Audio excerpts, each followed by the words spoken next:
Hello everyone, welcome to all of you. Here is a recruitment update for you dear students from STPI, Software Technology Parks of India, Ministry of Electronics and Information Technology, Government of India. ठीक है, वैसे तो ये official website ये है here the stpi.in और /en jobs. यहाँ जब आप देखेंगे तो here careers at the STPI headquarter. ठीक है, once I will click here, ये vacancy आई है latest. Vacancy for the various SNT and non-SNT post group A and below group A. ठीक है, एम्प्लॉयमेंट नोटिस ये इन्होंने बताया है कहाँ कहाँ है, और सबसे अच्छी बात last date to apply is January 12 2026. Apply now अभी ओपन है और एडवर्टीजमेंट आपके पास में यहाँ आएगा once you will click here. तो let's check it out the detail advertisement.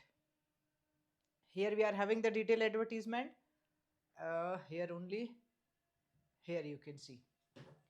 So in this one, what it is, here you can see dear students, they are looking for the direct recruitment. देखो सबसे पहले यहाँ लिखा है, so direct recruitment basis appointments made on the observation and or direct recruitment basis shall be on the probation for the period of 2 years from the date of the joining. ठीक है, अब क्या क्या है, applications are invited from the eligible candidate for filling up group A SNT and below SNT. ठीक है, name of the post सबसे पहले member of technical staff E1 scientist B.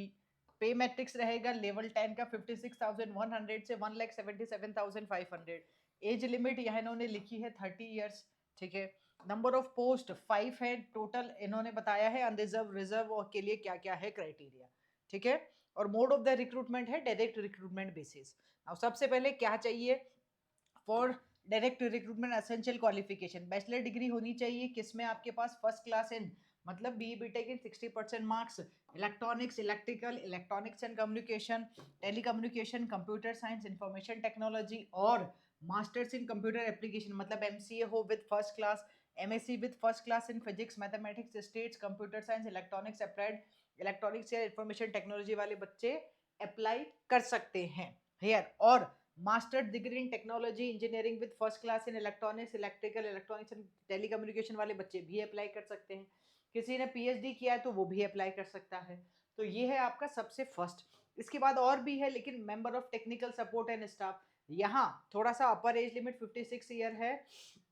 ठीक है, नंबर ऑफ पोस्ट यहाँ पे 2 है लेकिन यहाँ पे डिप्लोमा वाले बच्चे अप्लाई कर सकते हैं. 3 ईयर डिप्लोमा इन इलेक्ट्रॉनिक्स और कंप्यूटर साइंस इंफॉर्मेशन टेक्नोलॉजी, ये डिप्लोमा वाले बच्चों के लिए. फर्स्ट जो रिक्रूटमेंट मैंने बताया आपको साइंटिस्ट वाला, that is for engineering B BTech students.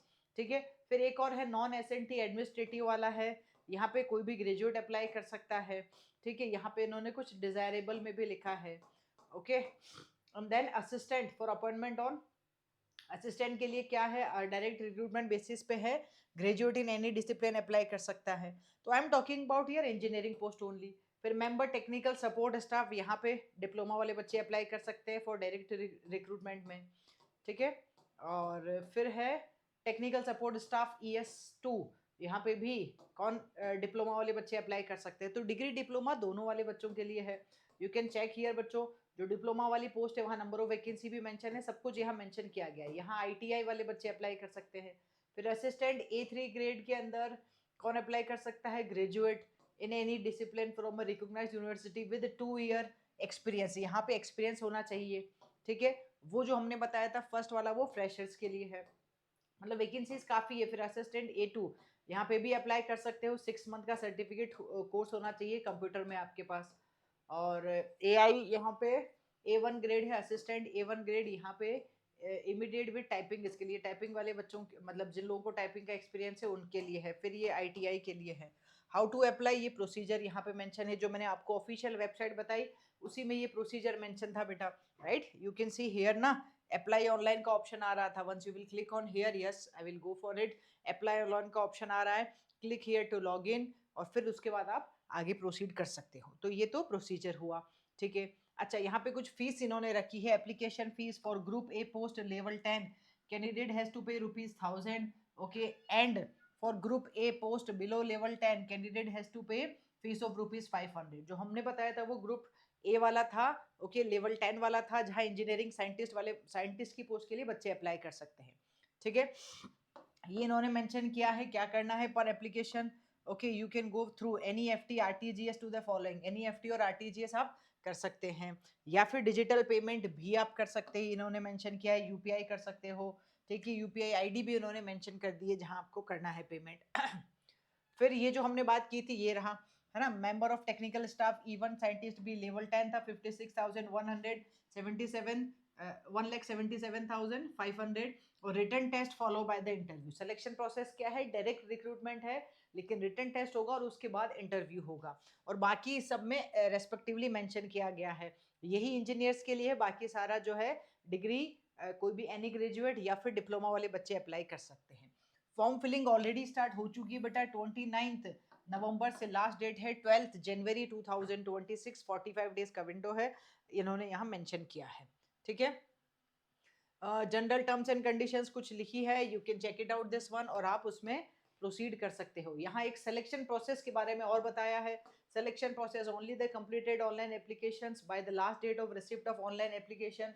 आपको जाना होगा उन्हीं को, मतलब जो लोग लास्ट डेट से पहले भर देंगे, लास्ट डेट तक भर देंगे, उन्हीं का फॉर्म कंसीडर किया जाएगा। उसके बाद क्या होगा, shall be call for the personal interview और रिटर्न टेस्ट।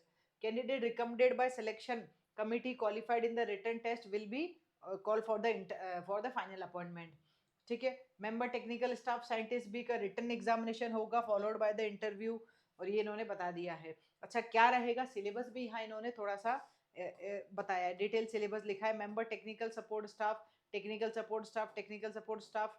ठीक है, ये रहा ये रहा ये रहा, तो यहाँ इन्होंने जो टेक्निकल्स वाले हैं उसमें इन्होंने इंटरव्यू के लिए भी बता दिया है और सिलेबस भी बता दिया। The detail syllabus for the post of member technical staff even scientist B is attached. ये इन्होंने जो साइंटिस्ट बी है इंजीनियरिंग वाले बच्चों के लिए, वो इन्होंने लास्ट में बताया है, और पेपर पैटर्न यही रहेगा, पेपर पैटर्न भी इन्होंने बताया है बेटा। ठीक है, तो you can see this one. और ये रहा कैटेगरी, मिनिमम 50% मार्क्स चाहिए होगा जनरल कैटेगरी वाले बच्चों को, और जो एग्जामिनेशन सेंटर है वो दिल्ली, एनसीआर और बेंगलोर, ये दो ही जगह है, प्लीज चेक इट आउट। सब जगह नहीं है, पैन इंडिया सेंटर नहीं अवेलेबल है, ये इन्होंने क्लियरली यहाँ बताया है। ठीक है, और modalities for the return exam, ये सिलेबस फॉर द रिटर्न, ये रहा return, digital circuit, theory of computation, communication, ये सब कुछ यहाँ मेंशन किया गया है, सिलेबस भी पूरा बताया है। तो I will suggest you to go through with this one and then you can proceed. Alright guys, thank you.